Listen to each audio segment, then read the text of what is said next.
Ugochukwu here. Thanks once again for joining me today. Now, I like to talk about living more consciously. The world we are in today, we find it a little bit difficult to make sense of what is happening.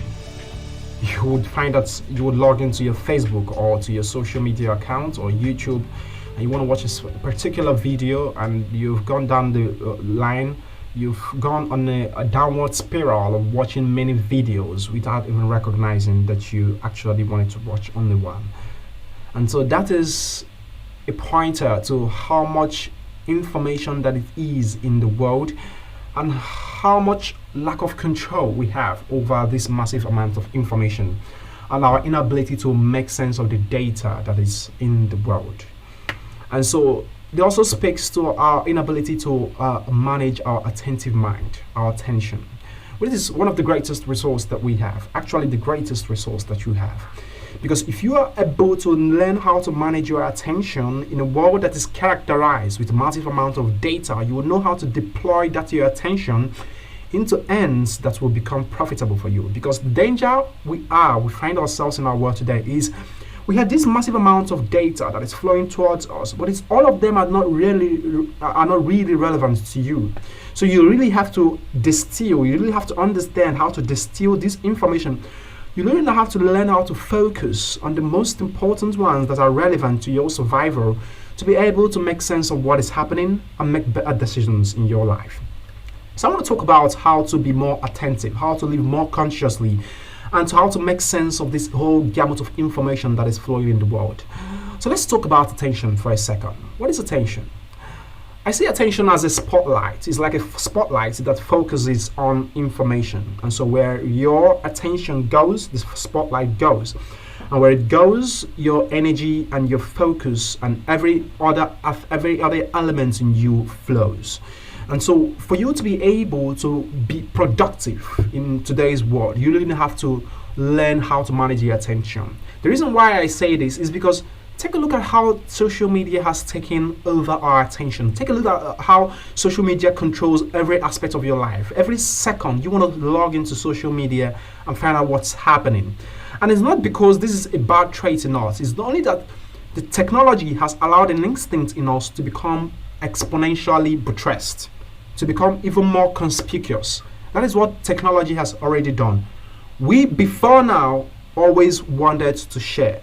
We before now always wanted to connect. We before now wanted to gossip. So these are natural traits within us. The only thing that technology has done is to make these things more pronounced in our lives because it has an exponential effect. So but for you to really learn how to live consciously and learn how to be attentive, and in other words, be productive, you really learn how to manage your attention, to manage your focus. That's the focus of what I wanted to talk about today. If you want to learn how to manage your attention, if you want to learn how to live a much simpler life and be very much productive, you have to learn how to interpret data. You have to learn how to manage data. And when I talk about data, managing data, I'm talking about the data that comes to you, that flows from the world to you, from the ads, from the attention-seeking platforms and technologies out there, and also from the information that is flowing out of you, the data that yourself is producing, the data that you're giving out to the world. In this video, I want to focus on the data that you're giving out to the world, because this data holds a lot of promise for you to really understand who you are. In understanding who you are, in understanding how to operate in the world, and in understanding some of the hidden traits that are within you. This data is called residual data, and they are the data that comes from your activities of daily living. So take, for example, let's go with technology for a second. If you make a post on Facebook, let's say you make a post on Facebook and it's a post of your birthday, a picture of your birthday or anniversary. When you put that information on Facebook, you've given Facebook a general data. So the data is that you had you celebrated your birthday today or your anniversary, and you did that with a couple of friends, and you had wine, and you married, and you had wine and a lot of food, and you enjoyed. That's the main data that you put out there. But behind that data, if you take a closer look at the picture, the kind of clothes you're wearing, the kind of clothes your neighbor or your friends were wearing, the smile on their face, the expression on their face, the way they were displaying dancing around, all of those things, it passes across a significant amount of data that is imperceptible to the untrained eye. And so this data acts as a window to the soul of your personality. That's residual data. It acts as a window. It provides a window to the soul of your personality. Because this residual data, which appears in the little things that you do, give us a huge clue as to who you are, as to the subconscious programming which controls 95% of your life, which runs 95% of your life. So that is it on the social media posts that you make. And when we talk about this, we're talking about digital footprints that comes from the social media posts that you're making. So let's get down to your normal life, your activities of daily living. And by that I mean the way you walk when you wake up in the morning, you brush, the way you sleep on your bed, the way you talk, the way you sleep, the way you eat, the way you walk, the way you cook. All of those things that you engage in on a day-to-day basis, they're called activities of daily living. Each and every one of those activities that you do every day give out a huge amount of data about your subconscious programming. And so it is usually said that you should pay attention to the little things that you do, because they are the things that give a window to the bigger results that appear in your life. So we usually have problem trying to interpret, trying to find out the symptoms of the things that happen in our life instead of going down to the root causes. The root causes of the things that happen in our life can be found in the simple things that we do every day.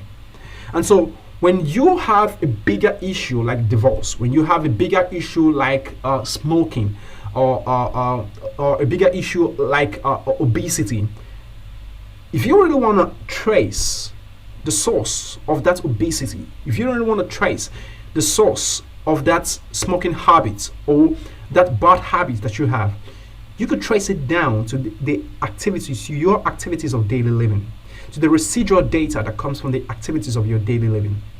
And so your ability to learn how to capture the data that's coming from the residual data that is coming from your activities of daily living, and to harness that data, interpret it, and to use it effectively, would give you an edge in understanding how your subconscious programming works. We really have a long time trying to change our lives. We'll meet coaches, we meet therapists, we meet motivational speakers, and we tell them to help us change our lives.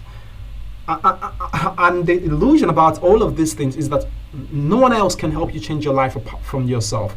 And for you to really do that, you really need to understand how your body works, how your mind works. You really have to look into the window of your subconscious mind, your subconscious program. You really need to look into the soul of your subconscious programming. And for you to do that, the best way, I think, for you to do that is to look at the residual data that comes from the little things you do every day. Paying attention to the little things you do every day, the way you brush your teeth, the way you eat, the way when you wake up in the morning, the routes you take when going to work, all of these things, paying attention to them, to the data that comes off of these things, can help you make sense of the subconscious programming that is running 95% of your life. And so the technology companies and the social media platforms already have access to this from the data that we put out there every day. Whenever you make a post, they have access to this residual data. But the thing there is, we don't know, they're not using it for our own ends. They are using it for their own purposes. And so it's high time that we started learning how to harness this data from the activities of our daily living, and also from the digital footprint, from the posts that you make on social media. It is high time that we started learning how to make use of this data, to interpret them, to identify them and interpret them and use them for our own ends. Because the more we understand how these things work, the more we have access to this subconscious programming that runs our lives. And if you really make a shift, if you want to make a shift in your lives, you have a better chance in doing that if you understand the data that is coming from your subconscious programming. In the next video, I'll be showing you how to harness this data, how to identify this residual data that comes from the activities of your daily living and from the posts you make on social media. That's the digital footprint that you have on social media. I'll be teaching you how to harness this data, interpret them, and then use them in your life. So I encourage you in your activities and the things you do, try to pay more attention, try to be more conscious of the things you do so that you can learn how to access all of this data and use them to make changes, quick changes in your life. So thank you so much for joining me today. More tips and more digests coming towards you in subsequent videos that I'll be releasing every week. So stay tuned and look out for more videos from me. Thank you so much for joining.